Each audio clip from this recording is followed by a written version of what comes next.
बिस्मिल्लाहिर्रहमानिर्रहीम, अस्सलाम वालेकुम। हम 6 पार्ट्स ऑफ स्पीच पढ़ चुके हैं और आज हमारा 7वां टॉपिक है कंजक्शन। ये कंजक्शन क्या होता है? तो कंजक्शन जॉइंट्स वर्ड्स क्लॉजेस और फ्रेजेस। कंजक्शन जो होता है उसका काम होता है दो लफ्ज़ों को, फ्रेजेस को, क्लॉजेस को या सेंटेंसेस को आपस में जोड़ना।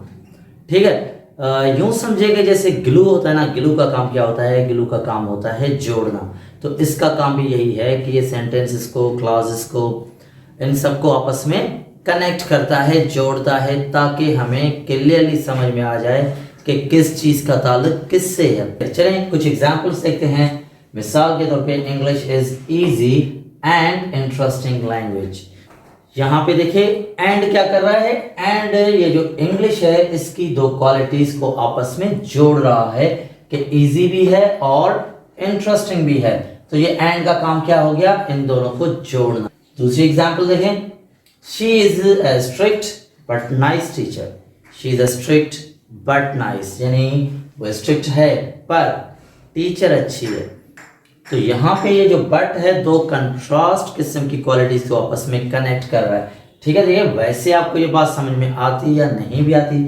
अगर हम ये कहते हैं कि she is a strict nice teacher, तो ये क्लियर नहीं होता कि हम कहना क्या चाह रहे हैं। पर जब हम बट लगा देते हैं तो ये क्लियर हो रहा है कि हम कहना क्या चाह रहे हैं कि वो स्ट्रिक्ट है पर टीचर अच्छी है। तो ये जो बट होता है ना, ये दो कंट्रास्ट आइडियाज को आपस में कनेक्ट करता है। अगला एग्जाम्पल देखें, आई मे गो टू कराची और ठट्टा टुमारो। या तो मैं कल कराची जाऊंगा या ठट्टा जाऊंगा। तो देखिए यहाँ कराची और ठट्टा दोनों में से कोई भी एक, तो इन दोनों शहरों को हमने और के जरिए कनेक्ट कर लिया। और ये जो आर होता है वो इसीलिए इस्तेमाल होता है कि जब आपके पास चॉइस हो, ये या ये। तो आई होप कि आपको क्लियर हो गया कंजक्शन का काम क्या होता है, उसका फंक्शन क्या होता है। जहां लंबी बात होगी उसको वो छोटा कर देगा कनेक्ट करके। तो कंजक्शन बहुत इंपॉर्टेंट होता है क्योंकि वो लंबे आइडियाज को छोटा कर देता है। फिर हमें लंबे लंबे सेंटेंसेस लिखने की या फिर अगर हमें बोलना होता है तो लंबे लंबे जुमले बोलने की जरूरत नहीं पड़ती है। हम इजीली कंजक्शन इस्तेमाल करके बड़े को छोटा कर देते हैं। चलिए अब टाइप्स पढ़ते हैं कि टाइप्स ऑफ कंजक्शंस कितनी हैं। टाइप्स ऑफ कंजक्शंस होती हैं 3। एक होते हैं कोऑर्डिनेटिंग कंजक्शंस, दूसरे होते हैं सबऑर्डिनेटिंग कंजक्शंस, तीसरे होते हैं कोरिलेटिव कंजक्शंस। इन तीनों को हम अलग अलग से पढ़ेंगे और समझेंगे और देखेंगे कौन कौन सी इनकी टाइप्स हैं। तो पहले कोऑर्डिनेटिंग कंजक्शन, क्योंकि हमने लिखा हुआ है तो मैं आपको समझा देता हूँ। कोऑर्डिनेटिंग कंजक्शन वो कंजक्शन होता है जो दो इंडिपेंडेंट क्लासेस को या दो इंडिपेंडेंट सेंटेंसेस को आपस में कनेक्ट करता है।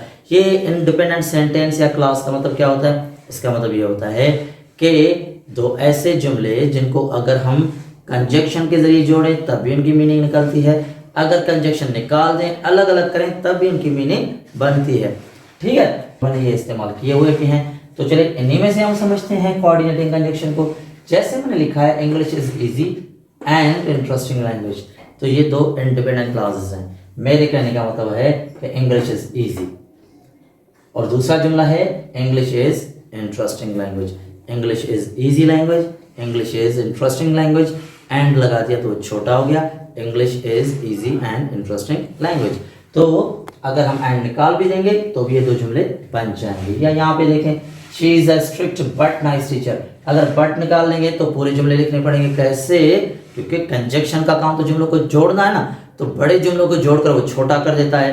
कंजक्शन निकाल लो तो वापस बड़े हो जाते हैं, दो बन जाते हैं। तो दो जुमले इसमें से कैसे बनेंगे? She is a strict teacher, she is a nice teacher. इन दोनों को जब हमने कंजक्शन लगा के जोड़ा है तो बना है कि she is a strict but nice teacher. I may go to Karachi और ठट्टा टुमारो।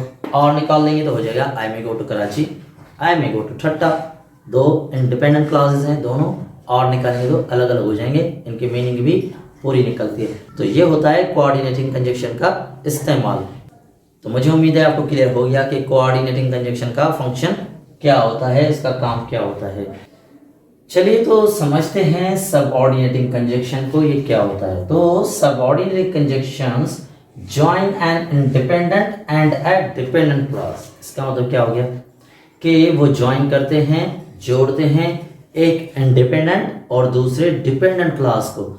इसका मतलब सिंपली ये है कि दो ऐसे जुमले जिनमें से एक जुमला ऐसा है एक क्लास ऐसा है, एक सेंटेंस ऐसा है जिसको आप अलग करें तो मीनिंग निकल जाती है, पर दूसरे को जब आप उससे अलग करेंगे तो उसकी मीनिंग नहीं निकलती है जब तक आप उसको कोई दूसरा सेंटेंस ना दें। तो ऐसी सूरत में हम लगाते हैं सबऑर्डिनेटिंग कंजक्शन।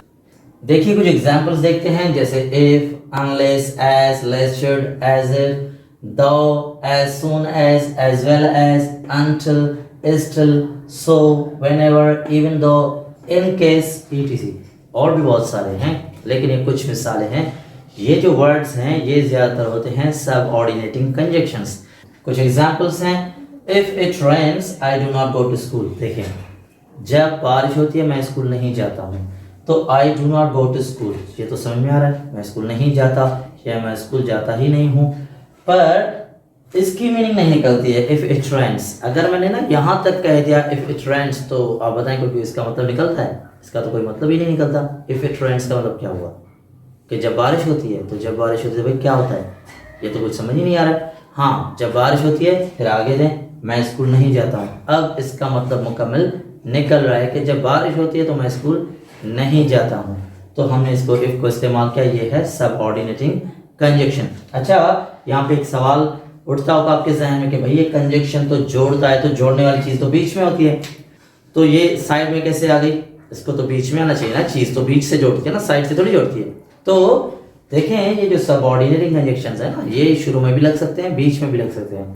इसको हम ऐसे भी कह सकते हैं, I do not go to school if it rains, ऐसे भी कहा जा सकता है, फर्क किया जाता है, फिर कॉमा नहीं आता है, ठीक है। I do not go to school if it rains, तो ये कोई इशू नहीं है। सबऑर्डिनेटिंग कंजक्शन बीच में भी लगते हैं, शुरू में भी लगते हैं। एक और एग्जांपल देखें, he brings her daughter many gifts whenever he goes abroad.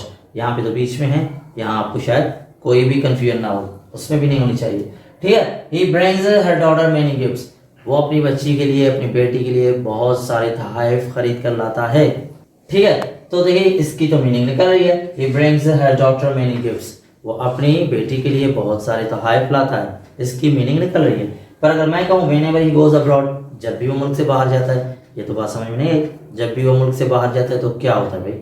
Clear ही नहीं हो रहा कि आप कहना क्या चाह रहे हैं, मुझे आपकी बात समझ में नहीं आ रही है। फिर तो मैं अपने तुक्के से, अंदाजे से कुछ भी समझ लूँ, आपने सेंस मुकम्मल नहीं किया। तो अगर मिला के कहें कि he brings her daughter many gifts whenever he goes abroad, तब बात समझ में आ रही है कि जब भी वो मुल्क से बाहर जाता है अपनी बेटी के लिए बहुत सारे तोहफे लेकर आता है। तो मुझे उम्मीद है आपको सबऑर्डिनेटिंग कंजक्शन का कॉन्सेप्ट समझ में आ गया होगा कि ये कैसे इस्तेमाल होता है। तो मुझे उम्मीद है आपको हमारा टॉपिक आज अच्छे से समझ में आ गया होगा। असल में हमारी कोशिश होती है कि आपको आसान से आसान तरीके से चीज़ों को समझाया जाए ताकि आपको इंग्लिश आसान लगना शुरू हो जाए और आपका राइटिंग, स्पीकिंग और आप अपने आप को राइटिंग और स्पीकिंग के पॉइंट ऑफ व्यू से और आप अपने आप को एम्पावर कर सकें। इंग्लिश आज की ज़रूरत है, इसको अच्छे तरीके से समझना बहुत ज़रूरी है। तो हम कोशिश कर रहे हैं कि इसको आसान से आसान तरीके से आपको एक्सप्लेन किया जाए और आपको समझाया जाए। और आपकी तरफ से अगर हमारे वीडियोस को लाइक, शेयर और चैनल को सब्सक्राइब किया जाता है तो ये हमारे लिए एक मोटिवेशन होता है ताकि हम इस काम को जारी रख सकें और आपके लिए बेहतर से बेहतर वीडियोस ला सकें। तो आपसे ये रिक्वेस्ट है कि काइंडली इसको शेयर भी कीजिएगा और सब्सक्राइब अगर नहीं किया तो कर लीजिएगा। Thank you very much.